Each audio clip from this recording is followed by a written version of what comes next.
Dans l'assemblée des saints, assoiffé je me tiens, que ton onction descende sur moi. Conscient que mon destin est dans le creux de ta main, que ton onction descende sur moi. Je suis disposé, assoiffé, que ton onction descende sur moi. Je suis disposé, assoiffé, que ton onction descende sur moi.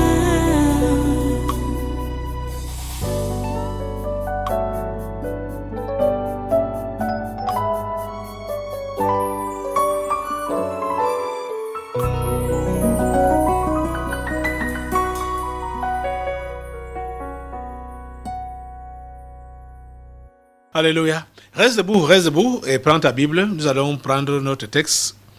On va juste commencer la lecture avec un seul verset avant d'ouvrir les autres versets qui vont suivre. On va toujours dans 1 Corinthiens chapitre 4. 1 Corinthiens chapitre 4, verset 7. Qui dit donc, car qui est-ce qui te distingue? Qu'as-tu que tu n'aies reçu? Et si tu l'as reçu, pourquoi te glorifies-tu comme si tu ne l'avais pas reçu? Prions le Seigneur. Dieu Tout-Puissant, nous te remercions pour ta grande miséricorde. Nous te remercions pour ton attention particulière sur nous. Et nous te remercions pour ta parole que tu ne cesses de nous donner et que tu ne cesses d'utiliser pour nous modeler, nous façonner à ton image. Ô Dieu, merci parce que tu permets que cette image s'imprègne en nous au travers de cette parole. À toi toute la gloire et tous les honneurs. Parce qu'aujourd'hui encore, tu accomplis ta volonté dans nos vies, par ta parole.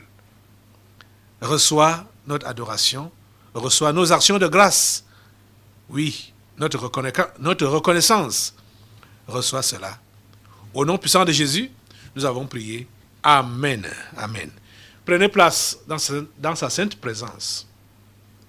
Et soyez tous, une fois de plus, les bienvenus à ce concret du surnaturel de ce jeudi. Nous continuons notre enseignement. Comme vous le savez déjà, l'esclave de Dieu a tout reçu et n'a pas besoin, a tout reçu de son Dieu et n'a pas besoin ni de se plaindre parce qu'il estime qu'il a reçu moins, il ne doit même pas avoir une telle pensée, ni se glorifier parce qu'il estime qu'il est important, qu'il a trop reçu. Et aussi, l'esclave de Dieu doit comprendre, l'esclave de Dieu qui est donc l'enfant de Dieu, le chrétien véritable, qu'il a une distinction. Et sa distinction est là comme une complémentarité ou un complément. La distinction, nos distinctions respectives sont des complémentarités ou des compléments. C'est-à-dire ça complète ce que l'autre n'a pas. Donc, on ne doit pas avoir de soucis par rapport à ce que nous sommes. On ne doit pas avoir de soucis par rapport à ça. Parce que nous sommes là pour l'intérêt commun. Nous sommes là pour servir le corps de Christ. Nous sommes là pour servir le corps de Christ. Et c'est la raison pour laquelle, en évoluant avec l'enseignement, l'apôtre Paul a donc bien expliqué au chapitre 12 de la même lettre aux Corinthiens comment fonctionne donc le corps. On a lu ça la dernière fois. On va repartir sur ça. 1 Corinthiens chapitre 12. 1 Corinthiens donc chapitre 12. À partir du verset 12, nous lisons ceci. Car, comme le corps est un et a plusieurs membres, et comme tous les membres du corps, malgré leur nombre, ne forment qu'un seul corps, ainsi en est-il de Christ. Nous sommes distingués. Nous avons tous, chacun, une distinction particulière. Mais cette distinction-là ne fait pas de nous des individus différents ou des chrétiens différents des autres, mais ça fait de nous des chrétiens complémentaires. C'est-à-dire, on est là donc pour compléter. On est là donc pour être un seul ensemble pour former le corps de Christ. C'est ça que nous voyons ici. Verset 13. Nous avons tous, en effet, été baptisés dans un seul esprit pour former un seul corps, soit juif, soit grec, soit esclave, soit libre. Et nous avons tous été abreuvés d'un seul esprit. Vous comprenez, le verset 13 ici nous fait comprendre que notre nationalité importe peu. Notre statut social importe peu. Quand on est chrétien, quand on est disciple de Jésus-Christ, il dit notre couleur de la peau importe peu. Notre nationalité importe peu. Notre classe sociale importe peu. Nous sommes complémentaires. Nous sommes complémentaires. Dans notre différence, ou dans nos différences, nous sommes complémentaires. Parce que nous formons un seul corps, celui de Christ. Donc, il n'y a pas de place pour la glorification personnelle, la gloire personnelle. Il n'y a pas de place pour l'orgueil ou pour la vanité. Il n'y a pas de place pour le complexe d'infériorité. Il n'y a pas de place. Oh mon Dieu. Quand je peux me rappeler que dans le passé, ce que je voyais dans le monde là, les églises africaines,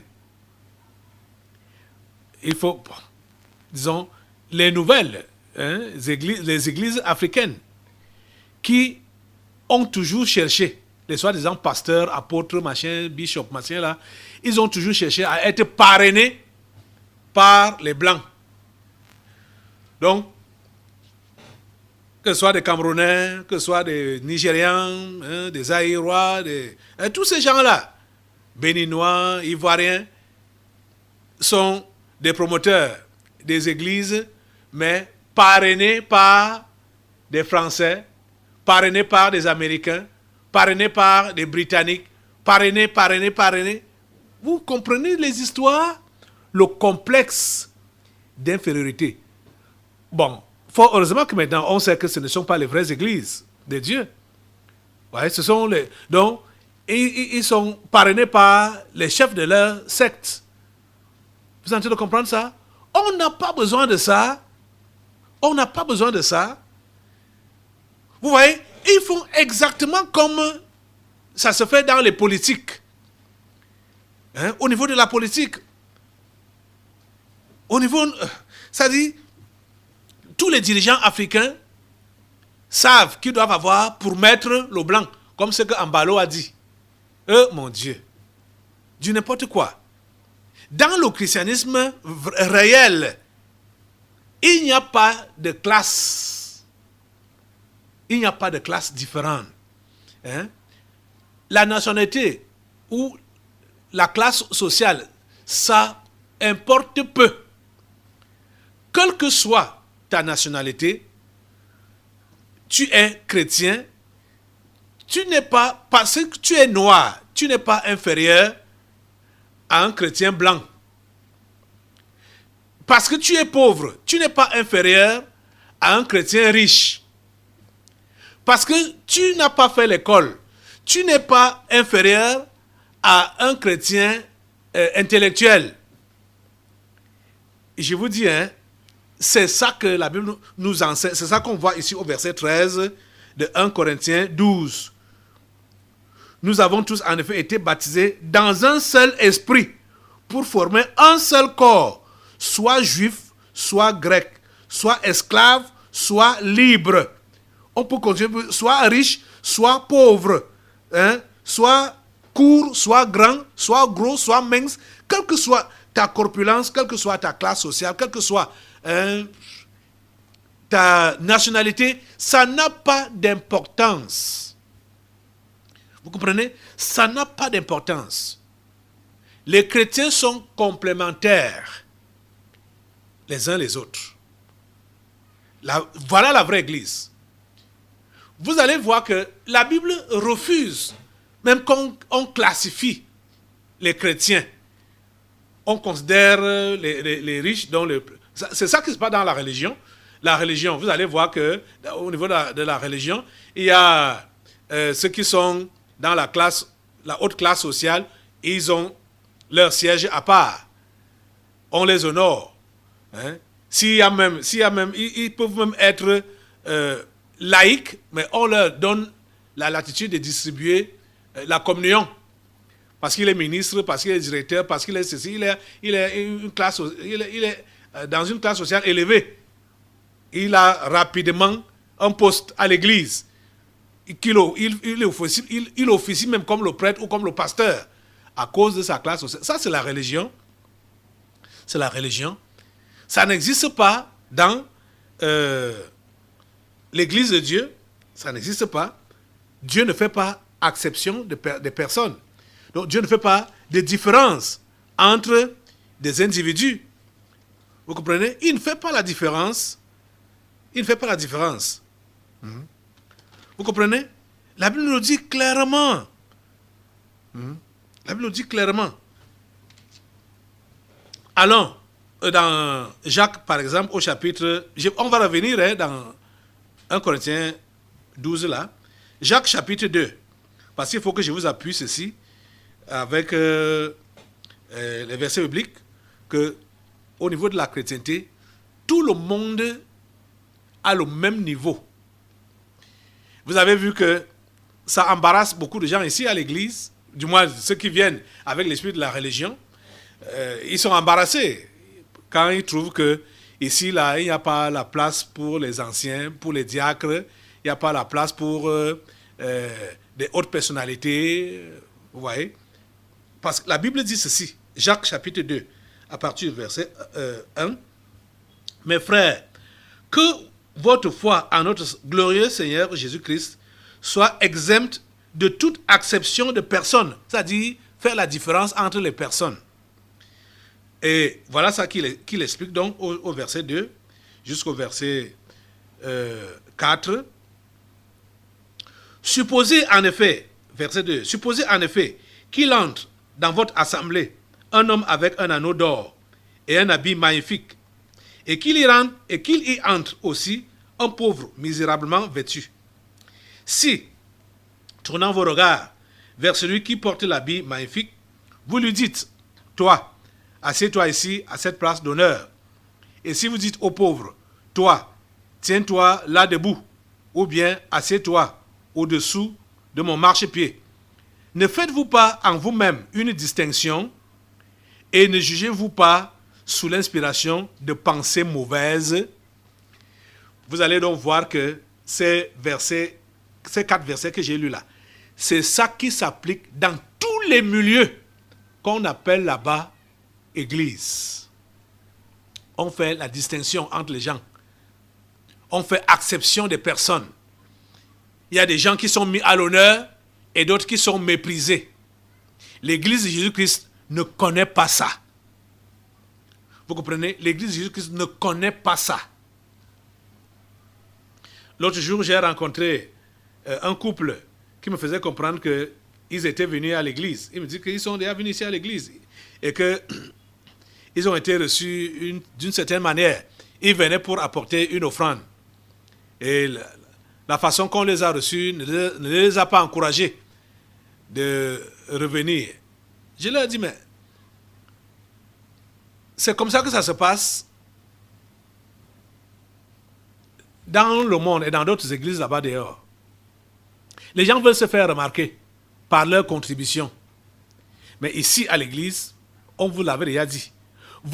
Si vous voulez donner votre offrande, vous donnez pendant le culte, le moment des offrandes, au culte. Et si vous savez même déjà que votre offrande vient d'une source sale, ne donnez pas votre offrande. Vous savez que vous avez volé ou vous exercez une sale profession, vendre les alcools, les drogues ou la prostitution, ou vous savez que l'argent là est sale. ne mettez pas ça dans le panier. Ne mettez pas cela. Si vous persistez à le faire, ça vous engage. Mais votre offrande ne peut pas affecter ce ministère. Quand vous savez que vous avez malhonnêtement reçu l'argent et vous venez donner ça ici comme offrande, ça ne va pas affecter ce ministère. Nous ne sommes pas là pour de l'argent. Nous sommes là pour sauver les âmes. C'est ça qui est important, sauver les âmes. Donc, vous voyez donc, la plupart des gens veulent se faire voir, veulent se faire remarquer. Donc, ils ne veulent pas passer dans l'anonymat. Il faut donc que quand ils veulent poser un acte, qu'on sache que c'est elle qui a posé cet acte-là. Dans l'église de Jésus-Christ, les choses de ce genre-là ne doivent pas exister. L'église de Jésus-Christ est un corps qui a plusieurs membres. Chaque membre est différent de l'autre. Même si un membre paraît moindre, il est important. Il a sa place dans cette église ou dans ce corps. C'est ça qu'il faut juste comprendre. Et c'est ça que j'aimerais vraiment que ça s'assoie dans vos esprits, de façon à ce que chacun puisse se mettre à sa place et jouer le rôle, et jouer pleinement le rôle qui est le sien, pour que le travail que Dieu nous a donné en commun soit bien fait. Vous comprenez? Donc il n'y a pas de place pour la glorification, la gloire personnelle, pour les honneurs personnels, et il n'y a pas de place pour la frustration, donc pour le complexe d'infériorité, estimant que toi tu n'as pas grand-chose. La Bible s'est rassurée à nous enseigner cela, pour que chacun se sente à l'aise. Chacun doit se sentir à l'aise. Chaque chrétien doit se sentir à l'aise. Donc si tu as un malaise quelconque à cause de ta corpulence à l'église, si tu as un malaise quelconque à cause de tes origines, la couleur de ta peau, ta nationalité ou ton niveau social, ton niveau d'éducation, je te dis que ce malaise-là ne doit pas exister. Ça ne doit pas exister. Tu comprends ça? Ça ne doit pas exister. Tu dois te mettre à ta place et tu dois faire pleinement le travail que le Seigneur t'a confié, ce qu'il attend de toi. Et je vais vous dire, je vais le redire, que ceux qui pensent n'avoir pas beaucoup reçu, ceux qui pensent être infimes, être minables, ils jouent des rôles très, très importants dans le corps d'église, dans l'église. Je vous ai donné l'exemple de cette dame qui n'était pas connue dans l'église, mais qui jouait un rôle très important, que elle-même ne savait pas que ça pouvait lui donner autant de récompenses. L'intercession assidue pour son pasteur, pour que Dieu puisse l'utiliser. Et Dieu exauçait ses prières parce que son pasteur était utilisé dans les délivrances, les guérisons et les conversions des âmes. Mais c'est cette vieille maman, inconnue par l'assemblée, inconnue par le pasteur, qui faisait ce grand travail. Vous êtes en train de comprendre? Donc, ne vous sous-estimez pas et ne cherchez pas à vous positionner en bousculant les autres pour qu'on puisse vous voir. Ça, ce sera la vaine gloire que vous serez en train de chercher. Vous comprenez? On ne doit pas faire exception de personnes. On ne doit pas faire la différence entre les personnes. Vous comprenez? On repart dans 1 Corinthiens chapitre 12. Verset 14, on dit: ainsi, le corps n'est pas un seul membre, mais il est formé de plusieurs membres. Si le pied disait: parce que je ne suis pas une main, je ne suis pas du corps, ne serait-il pas du corps pour cela? Et si l'oreille disait: parce que je ne suis pas un œil, je ne suis pas du corps, ne serait-elle pas du corps pour cela? Si tout le corps était œil, où serait l'ouïe? S'il était tout ouïe, où serait l'odorat? Maintenant, Dieu a placé chacun des membres dans le corps comme il a voulu. Tu es ce que tu es là. parce que c'est Dieu qui a voulu que tu sois ça. Tu comprends? Seulement, tu dois comprendre ce que tu es et ce que tu es appelé à faire. Et je vous ai enseigné l'autre jour que ça commence par la prière pour que tu saches t'ajuster à ta place à l'église. Il faut que tu sois déjà le chrétien ou la chrétienne qui est constamment en communion avec son Dieu par la prière. Constamment en communion avec lui. C'est par là que ça commence. Et quand on lit la prière que Jésus-Christ nous a enseignée, on comprend que tout chrétien doit être un intercesseur. C'est-à-dire quelqu'un qui prie pour les autres. Ce n'est pas, quand on parle, je te parle de prière là, ce n'est pas des prières égoïstes. Seigneur, donne-moi, Seigneur, donne-moi, Seigneur, donne-moi, Seigneur, donne-moi, Seigneur, bénis-moi, bénis-moi, bénis-moi. Fais-moi ceci, fais-moi cela. Ce n'est pas ça.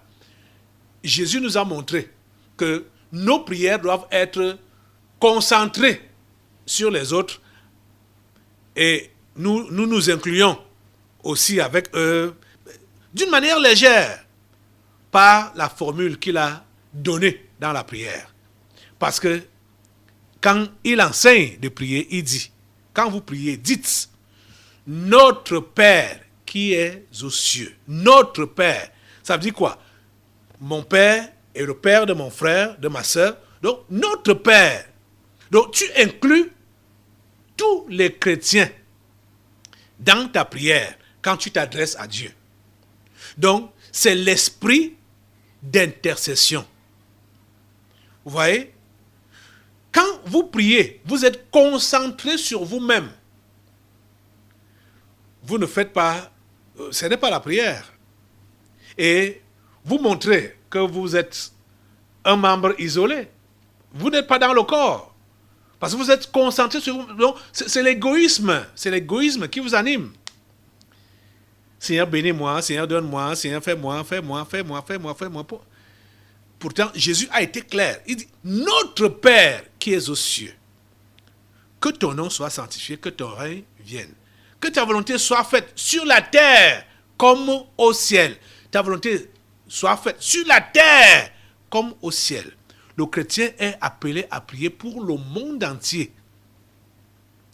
Voilà la vraie prière. Pour le monde entier. C'est ça qui doit être ta préoccupation en tant que chrétien. Que ta volonté soit faite sur la terre comme au ciel. Et quand il s'agit maintenant de demander, donne-nous aujourd'hui notre pain quotidien. Donne-nous. Donc, quand tu demandes le pain quotidien, ce n'est pas pour toi seul. Tu dois inclure les autres. Tu dois penser à ceux qui n'en ont pas aussi. Hein? Donne-nous aujourd'hui notre pain quotidien. Vous voyez? Et en tout, même pour demander pardon, pardonne-nous nos offenses. Ça veut dire quoi? On prie également pour le pardon, pour que Dieu sauve les autres.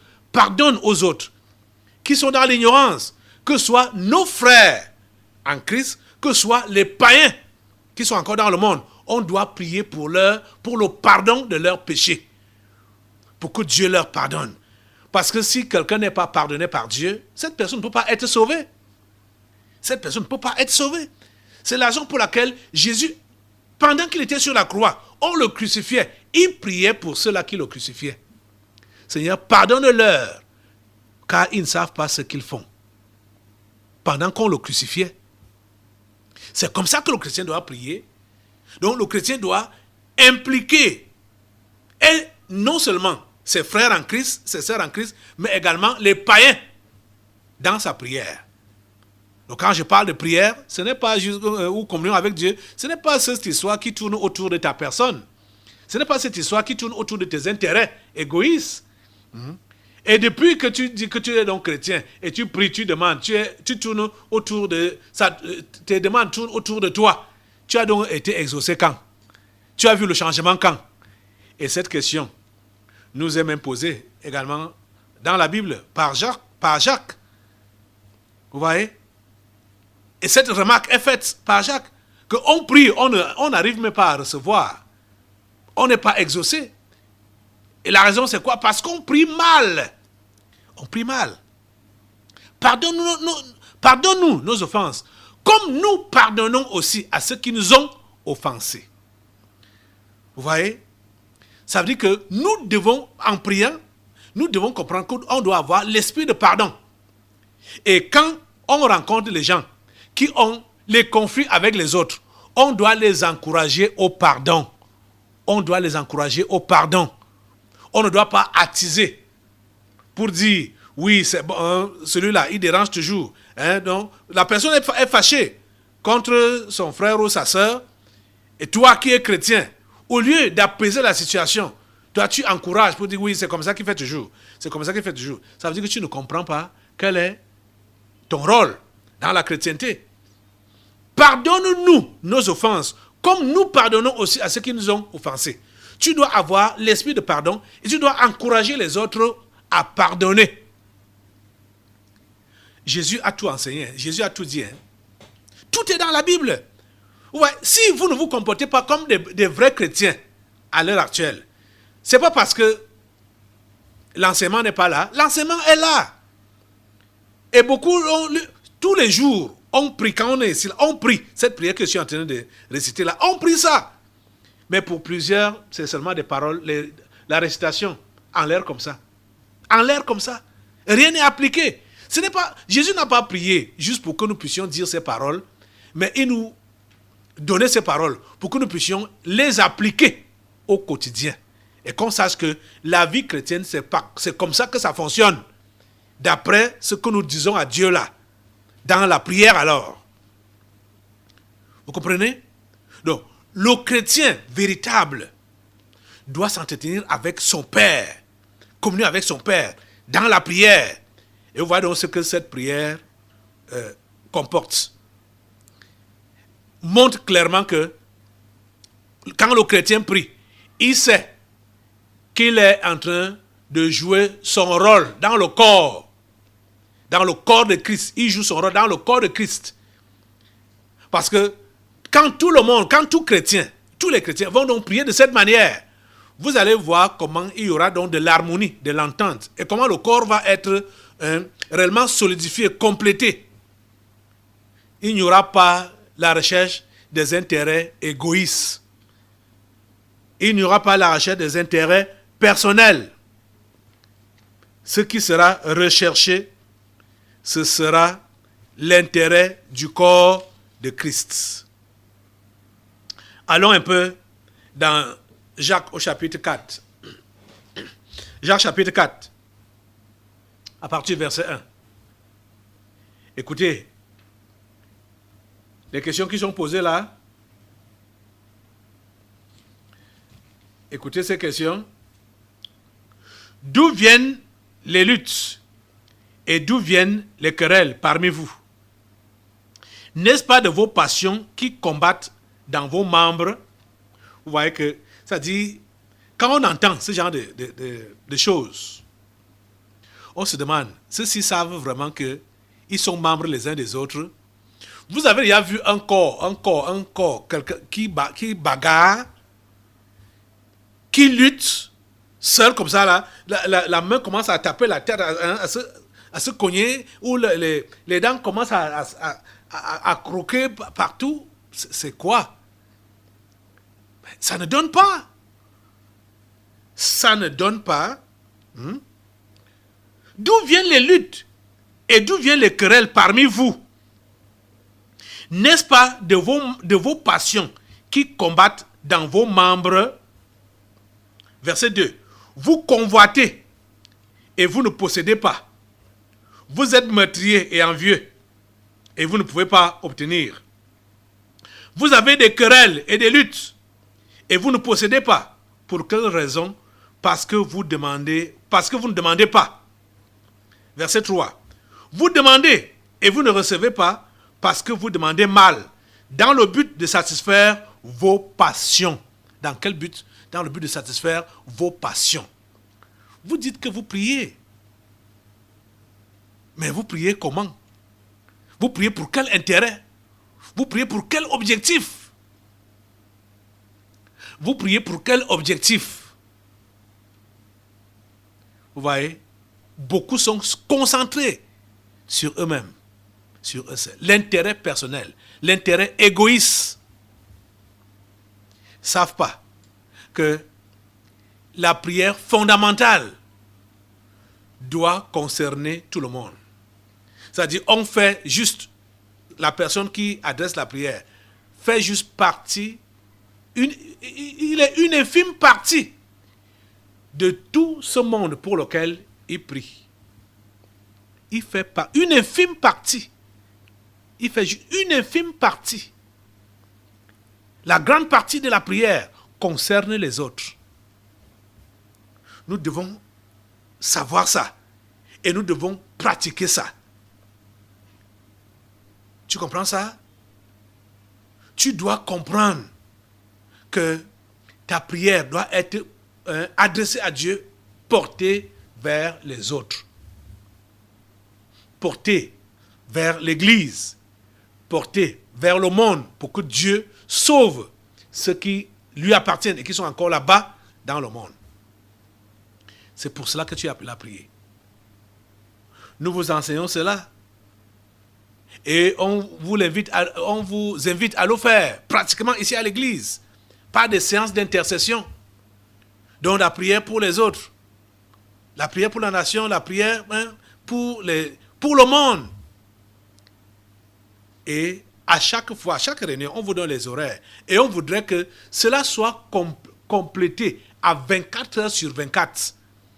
De façon qu'il y ait toujours quelqu'un à la brèche pour intercéder en faveur des nations et en faveur de l'Église de Jésus-Christ. C'est notre mission là-bas. C'est notre mission là-bas. Vous comprenez ça? C'est notre mission là-bas. Si tu n'as pas encore... Si toi, tu es toujours là, concentré toujours sur tes intérêts personnels, sur tes besoins personnels, depuis donc que tu pries pour tes besoins là, ils sont comblés quand?